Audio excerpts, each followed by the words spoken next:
Attendu comme chaque année depuis 5 ans dans le tournoi des maestros de N'oubliez pas les paroles, Hervé a malheureusement flanché et entraîné ses 2 coéquipières dans sa chute.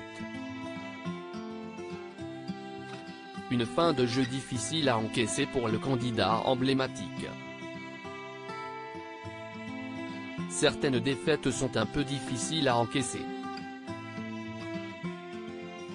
Joueur incontournable de N'oubliez pas les paroles, Hervé, N°6, était de retour sur France 2, ce vendredi 14 avril, pour le 2e prime du tournoi des Maestros 2023, qu'il avait remporté l'année passée.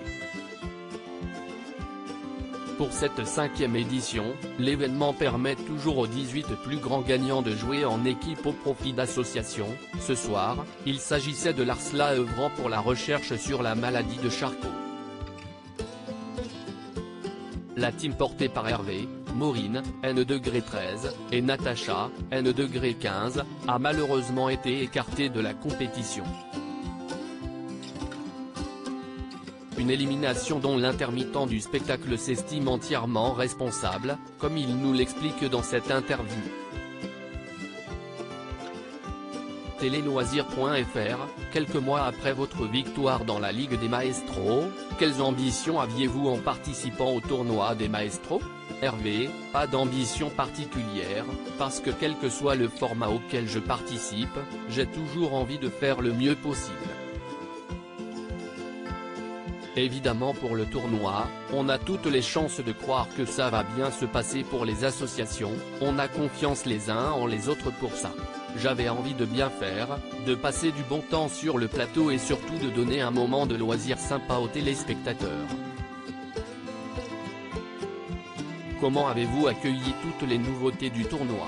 Avec beaucoup d'amusement, même si c'est toujours un peu stressant car c'est clairement mis en place pour nous déstabiliser. Et c'est plutôt réussi, rire. Il y avait encore plus ce côté tirage au sort, donc c'est un peu stressant de ne pas savoir comment on va être mangé. Finalement, c'était assez bon enfant. Vous avez retrouvé Maureen et découvert un peu plus Natacha. En tant que grand habitué du tournoi, se sont-elles reposées sur vous? Je ne pense pas, on était tous les 3 dans une confiance moyenne en nous-mêmes, donc on s'est un peu reposés les uns sur les autres. Puis il a fallu faire des choix et comme j'étais censé être le chef d'équipe, parce que placé plus haut dans le classement, j'ai pris cette responsabilité-là quand il fallait la prendre même si je n'en avais pas très envie, rire.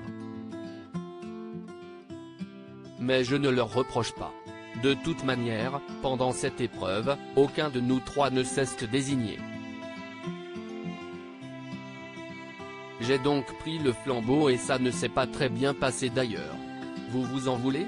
Concrètement, j'ai fait des erreurs sur des choses que je connaissais, c'était complètement une faute d'attention, donc oui. Je suis passé à côté de choses qui normalement ne sont pas censées être des problèmes pour moi. Mais bon, c'est le jeu, parfois on flanche quand on ne s'y attend pas forcément. Le match vous a opposé à l'équipe d'Arsène et aux 2 Caroline.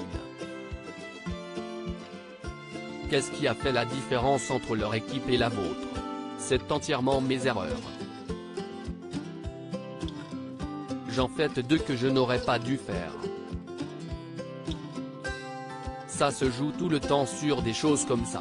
Mais je porte la responsabilité de la défaite.